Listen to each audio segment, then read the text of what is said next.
we talked about a bunch of brand images, and we talked about creating brand perceptions and how these brand elements work together. But another part of this brand identity is to persuade consumers. So let's focus now on this process of persuasion, or changing people's attitudes. And the dominant model that's used in this way of thinking, or the dominant theory, is called the elaboration likelihood model. And so we'll talk a little bit about that. And then let me focus in on the use of celebrity spokespeople, because they're used frequently to help persuade consumers to have positive beliefs towards a brand. So let's start off with persuasion. What is persuasion? It's an active attempt to change belief and attitude. So marketers are trying to persuade you to feel favorably towards their brands and their products. The caveat here is that it's difficult. And why is it difficult? It's difficult for the reasons that I've mentioned all along. People expose themselves, pay attention to, and interpret data consistent with what they already believe. And because they're not scientific about it and evenly sampling and exposing themselves to all sorts of different things and paying attention to things that both support their prior belief and refute their prior belief, because they're very biased in the way they take in that stimuli, it's hard to persuade them to think differently. That's not to say it's not possible, but it is difficult. So the dominant model in thinking about what's the best way to persuade consumers is the elaboration likelihood model. And this model posits that there's two different ways, or two different routes to persuasion. There's the systematic or central route, and there's the superficial or peripheral processing route. The central route says that if people are motivated and they're highly involved, and they have the opportunity and the ability to process marketing messages, then the way to persuade them is through central cues in messages. In other words, cognitive cues, things that people have to think about. Try to make a strong argument. In order to make a strong argument, people have to be paying attention, they have to be motivated, and they have to have the ability to process this information. That's one way. Many times, and this is true a lot with marketing decisions, people just aren't motivated to think that much, and maybe they just don't want to think that much, or maybe they just don't have the ability, they're too tired or whatever. In that case, central processing or central route to persuasion will not work. Then you have to use the superficial way, which is to use these peripheral cues. And so when your opportunity, motivation, and ability to elaborate, to cognitively process is low, then the way to persuade people is through these peripheral cues, which are more automatic reactions. People just make decisions based on these cues, and it's not because they thought it out carefully. So what we're saying here is that the consumer is exposed to marketing cues. Now, the first thing is you ask the question, is the consumer motivated to elaborate? Are they going to pay attention and think about your message? If the answer is no, they're not, then that's low involvement. And then don't give a message they have to think about. Use peripheral cues. On the other hand, if there's high involvement and they are motivated to elaborate, then the next question you have to ask is, do they have the ability to elaborate? Is the message something that they can figure out if they think about? And if the answer to that is yes, then you're going to use central route. If the answer is no, you have to go back to the peripheral route. Okay, so to get to central routing, the central route where it's systematic argument, people have to be motivated and they have to have the ability. If either one of them isn't true, you got to go to peripheral cues. So what are peripheral cues? Peripheral cues are cues that people use in it's called heuristic way. That means a shortcut way. They don't really think through it. They just kind of say, well, if this is true, then that must be true. So for example, classical conditioning. Classical conditioning says that you persuade people just by putting things together all the time. So the famous example is Pavlov's dogs. The dog was conditioned to salivate whenever they heard a bell ring. And the way it was done is the bell rang before they gave dog food, and then every time the dog got dog food, they salivated. After a while, because of classical conditioning, just the ringing of the bell caused the dog to salivate. So in the same way in marketing, if things are always together, you always have Coke with hamburgers or Coke with McDonald's, after a while you don't even think about it and you just say, well, I'm having a Big Mac, let me have a Coke. That's a kind of notion of classical conditioning. It's not well thought out, it's just I'm persuaded to have a Coke because I always have had one. Reciprocity says that you gave me something, I owe you.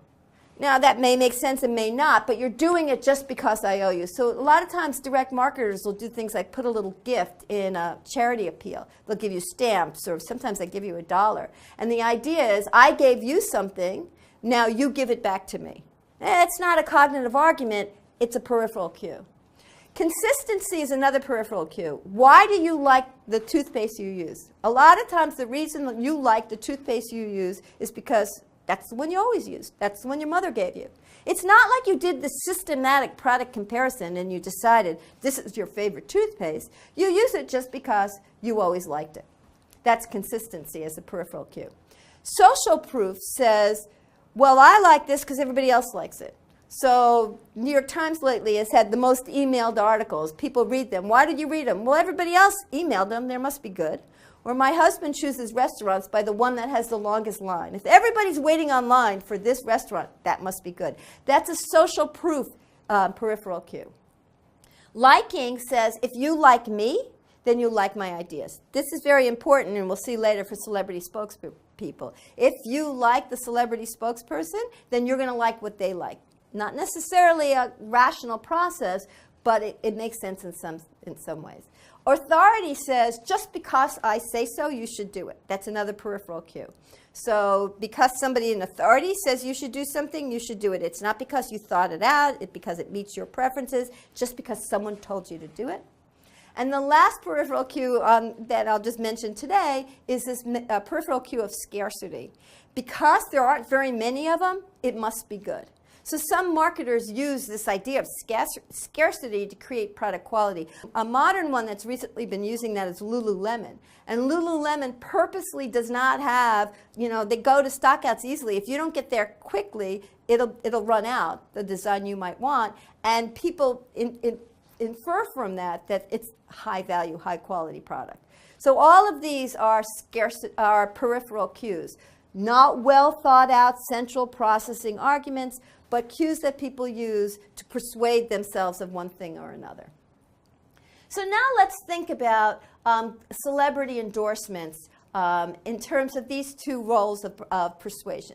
So in one way, that you can use a celebrity in a central processing way. And in that way, the idea is going to be the celebrity is an expert. And the reason that the celebrity endorsement matters is because that person is an expert, and therefore there's information in that endorsement. Celebrity as a peripheral cue is going to be because the celebrity is attractive, or because I like the celebrity, then I want to use the products that they use. So celebrities can be used in both ways, either in a central or in a peripheral way. When you're thinking about different celebrities to use to help endorse your products, there's certain things you want to think about. First of all, who's the target segment? And does that target segment like that celebrity? So that's going to be an important thing. Then you want to think about what's the brand message, and does the message of the brand mantra, fit the brand message of the celebrity? Then another thing you want to think about is how attractive is the celebrity? Is this a popular, a positive celebrity? Because you don't want to take a celebrity that nobody likes, obviously. Other considerations are how costly is it? Celebrities can be very expensive. Is it worth it? Some of them are cheaper. Maybe that's a better value for your money.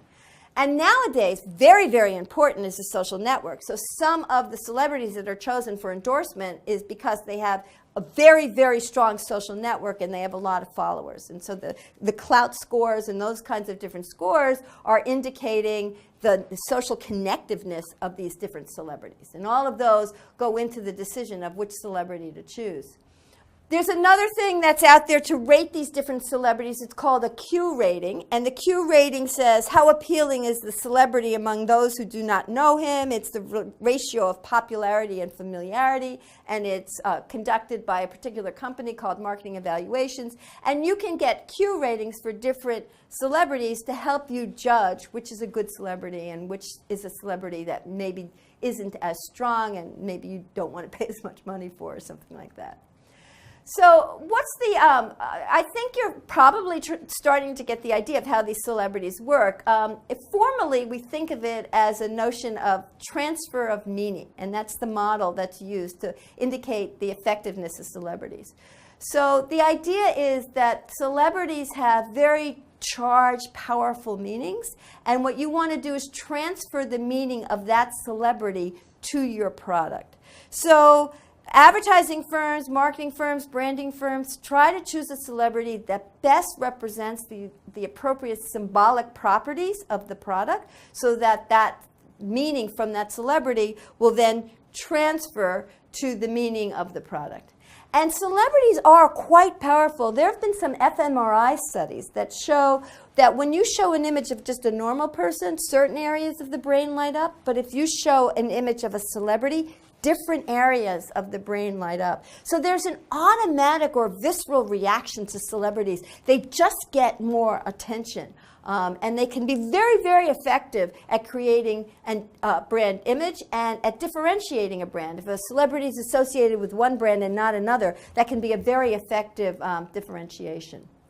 And going back to this elaboration likelihood model, when you think of the celebrity as working in a central processing way, we talk about that as having a credible source. And so in that way, the celebrity is an effective spokesperson because of your expertise and their trustworthiness. So one of the very effective, at the time, spokespeople for Nike was Tiger Woods. Now, obviously, there's been some controversy around Tiger Woods in more recent time. But when Tiger Woods was the first spokesperson for Nike Golf, he worked in two ways. He was very credible as an endorser for golf products because he was such a successful golfer, and obviously you think there's some expertise in his golfing ability, and he knows what he's talking about with regard to product. That's a central processing kind of use of Tiger Woods, and that's source credibility. He's a credible source. The other way of thinking about Tiger Woods is he's also an attractive source. People liked him at the time. They were very familiar with him. And anything he did, people would like. So he was used as a spokesperson not only for golfing, for Nike, but he was also used for other products which were not necessarily based on his expertise, but just based on his attractiveness. And when he got into some scandal and some issues where his attractiveness was not as strong, some of those endorsements were dropped because he was no longer an attractive source. The ones that tended to stay with Tiger were based more on his credibility as a source. And you can see when you think about these different methods of persuasion why some companies might keep him and some companies might not want to keep him.